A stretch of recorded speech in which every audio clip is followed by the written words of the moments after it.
Hello friends, online take information চ্যানেলে আপনাদের সকলকে জানাই স্বাগতম। আমি নাজমুস। আজকে রয়েছে আপনাদের জন্য আজকের বাছাই করা 10টি একাদম লেটেস্ট আপডেট এবং এর সাথেই রয়েছে তৃতীয়বারের জন্য প্রধানমন্ত্রী হিসাবে শপথ গ্রহণ করার পর প্রধানমন্ত্রীর মসনদে বসেই দেশবাসীর জন্য রয়েছে 3টি বিশাল বড় ঘোষণা। রয়েছে একটি দারুণ সুখবর। অপরদিকে আবার এবারও পূর্ণ মন্ত্রিত্ব পেল না বাংলা। মোদী সরকারের মন্ত্রী হলো কারা দেখে নেব। অন্যদিকে আবার পূর্ণমন্ত্রী বাংলা থেকে না হওয়ায় হাফ অ্যান্ড মন্ত্রী কটাক্ষ এবারে বিরোধীদের। অন্যদিকে আবার মন্ত্রিসভায় শক্তি বাড়ালো শরিকদের। কাকে কটা মন্ত্রক দিল মোদী দেখে নেব এক নজরে। এর সাথেই আবার দিন যত গড়ছে সোহমের বিরুদ্ধে আরো কড়া পদক্ষেপ। সোহমের ক্ষমা প্রার্থনাতেও চিড়ে ভিজল না। অভিনেতা বিধায়কের বিরুদ্ধে কঠিন পদক্ষেপ। অন্যদিকে আবার বিজেপির অন্দরেই এবার তুমুল দ্বন্দ্ব। বাংলায় পর্যাপ্ত পরিমাণে আসন না পাওয়ায় আঙুল উঠতে শুরু করেছে। এবার দিলীপ ঘোষ আবার হেরে যেতে একটা ভয়ানক রূপ নিচ্ছে। ঠিক এই সময় দিলীপের প্রত্যাবর্তন না শুভেন্দুর সুকান্তর জায়গায় দেয়া হবে দিলীপকে, এ নিয়ে জোর তরজা। অপরদিকে আবার মমতার বিরুদ্ধে ভোটে হেরে মুখ খুলতে শুরু করলো সোশ্যাল মিডিয়ায় দেবাংশু। একটা বিস্ফোরক দাবি সোশ্যাল মিডিয়ায় দেবাংশুর। অন্যদিকে আবার মুখ উঠল রাজ্যের 6% সুদ ফেরাতে হবে সমস্ত বকেয়া, বিরাট নির্দেশ সুপ্রিম কোর্টে। অপরদিকে আবার দিলীপ ঘোষের বিস্ফোরক দাবি মোদীর বিরুদ্ধে আঙুল। দিল্লি থেকে দিলীপের কাছে বার্তা, বাংলায় যা হয়েছে মোদী আর শুভেন্দুর জন্যই হয়েছে। এর সাথেই রয়েছে আবার রেশন কার্ড নিয়ে আজকের আরো একটি বড় খবর। শুধু বিনামূল্যে খাদ্য সামগ্রী নয়, রেশন কার্ড থাকলে পাওয়া যাবে আরো 6টি নতুন কেন্দ্রীয় প্রকল্প। অপরদিকে আবার সুকান্ত মন্ত্রী হলে বাংলায় কে হবে সভাপতি, এ নিয়ে জোর তরজা বিজেপির অন্দরে। একই সাথে রয়েছে আজকের বাছাই করা আরো বেশ কয়েকটি অতি গুরুত্বপূর্ণ খবর। আর আজকের প্রত্যেকটি খবরই জানা মূলত আপনাদের একান্ত প্রয়োজন, তাই ভিডিওটি মোটেও স্কিপ না করে শেষ পর্যন্ত দেখতে থাকুন। আলোচনা শুরু করার পূর্বে আপনাদের কাছে একটা রিকোয়েস্ট, যারা আমাদের চ্যানেলে নতুন এসেছেন চ্যানেলটিকে সাবস্ক্রাইব করবেন এবং পাশে ছোট মতো বেল আইকনটিকেও বাজিয়ে দেবেন। সাথে সাথে ভিডিও ইনফরমেশনগুলি ভালো লেগে থাকলে একটা লাইক করবেন। চলুন দেখে নেওয়া যাক বিস্তারিত।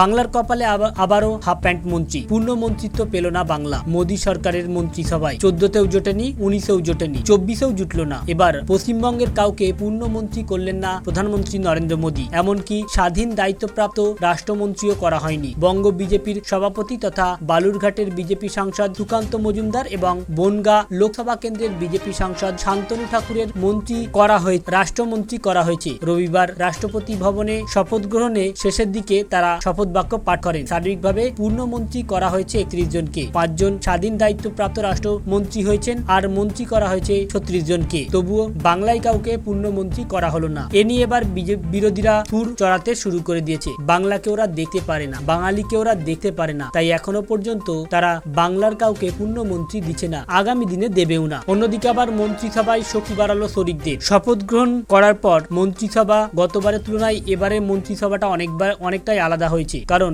এবারে বিজেপি আর সংখ্যাগরিষ্ঠতা পায়নি, তাই সরকার চালাতে তাদের অনেকটা নির্ভর করতে হবে এনডিএ শরিকদের উপর। কাজেই মন্ত্রিসভাতেও এনডিএ শরিক দলগুলি শক্তি বাড়বে তা বলাই বাহুল্য। তবে সব মিলিয়ে নতুন মন্ত্রিসভায় শপথ নিলেন 72 জন মন্ত্রী। এর মধ্যে বিজেপির 61 জন সংসদের পাশাপাশি শরিক দলগুলির 11 জন সংসদ মন্ত্রী হিসাবে শপথ গ্রহণ করলেন। অন্যদিকে আবার ভোটে হেরে এই প্রথম মমতার বিরুদ্ধে মুখ খুললেন দেবাংশু। পরিশ্রমে 101% দিয়েছি, যা করতে পারি তার থেকে বেশি করেছি। আমার টিম আইপ্যাকের কয়েকজন এবং পর্যবেক্ষক রাজীব বন্দ্যোপাধ্যায়ের উন্মাদের মতো পরিশ্রম করেছে, সাথে প্রাণপণ চেষ্টা দিয়েছে বুথ স্তরের দলীয় কর্মীরা। মমতার অভিযোগ অস্বীকার করে লিখলেন দেবাংশু ভট্টাচার্য। তিনি লিখলেন, লোকসভা নির্বাচনের সর্বশক্তি দিয়ে লড়েননি তিনি। জেলা নেতৃত্বের করা এই অভিযোগের জন্য শনিবার কালীঘাটের বৈঠকে তৃণমূল নেত্রী মমতা বন্দ্যোপাধ্যায়ের তীব্র ভৎসনার মুখে পড়েন তমলুক কেন্দ্রের তৃণমূল প্রার্থী দেবাংশু। বৈঠকে মমতার করা সমস্ত দাবি অস্বীকার করে পাল্টা সোশ্যাল মিডিয়ায় পোস্ট করেন তিনি। পাল্টা তমলুকের হারের জন্য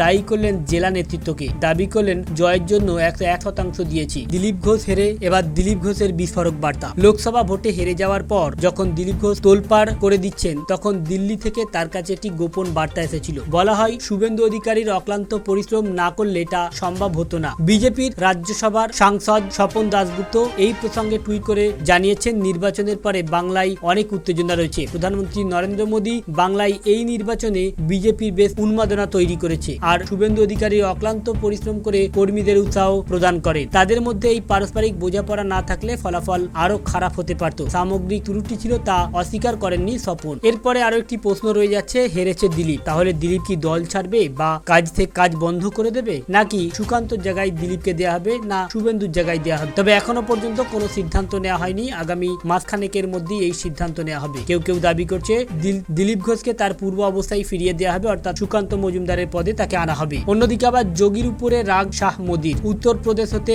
পারে বড় রদবদল, শুভেন্দুকেও সরানোর পরিকল্পনা। উত্তরপ্রদেশে এবার গোহারা হেরেছে বিজেপি, পশ্চিমবঙ্গেও একই হাল হয়েছে বিজেপির। সব মিলিয়ে এবার একা সংখ্যাগরিষ্ঠতা পায়নি এই দল, তাই এতে দলের অন্দরই ভাঙন ধরেছে। তবে বেশ কয়েকটি রাজ্যের মুখ্যমন্ত্রী এবং দলীয় নেতাদের সরিয়ে ফেলতে পারে বিজেপি, এমনটাই সিদ্ধান্ত নিয়েছে মোদী শাহ নাড্ডা জুটি। অন্যদিকে আবার শপথ গ্রহণের পর প্রধানমন্ত্রীতে আসনে বসে এবার মোদীর একের পর এক পদক্ষেপ। তিনি দাবি করেছেন যে তার দেওয়া সমস্ত রকম প্রতিশ্রুতি পূরণে তিনি আরো এক ধাপ আগে যাবে। ঠিক এই সময় তিনি আবার সকল দেশবাসীকে আবারও ধন্যবাদ জানিয়েছেন জোট শরিক এনডিএদেরও। তবে এই মুহূর্তে আবার রেশন কার্ড নিয়ে রয়েছে একটা বড় খবর। ইতিমধ্যে যে আপডেটটি উঠে এসেছে সেখানে বলা হচ্ছে ভোটের পরই ভোল বদল, বিনামূল্যে মিলবে না রেশন। হ্যাঁ, একাধিক কার্ড করে দেওয়া হচ্ছে বন্ধ। অপরদিকে আবার রেশন ব্যবস্থায় বড় পরিবর্তন আনতে আর বিনামূল্যে চাল ডাল গম পাওয়া যাবে না, এমনই একটি আপডেট উঠে এসেছে। একই সাথে জানানো হচ্ছে আপডেট না থাকলে রেশন কার্ড বাতিল করা হয়ে যাবে, তারও ডেডলাইন বেঁধে দেওয়া হয়েছে।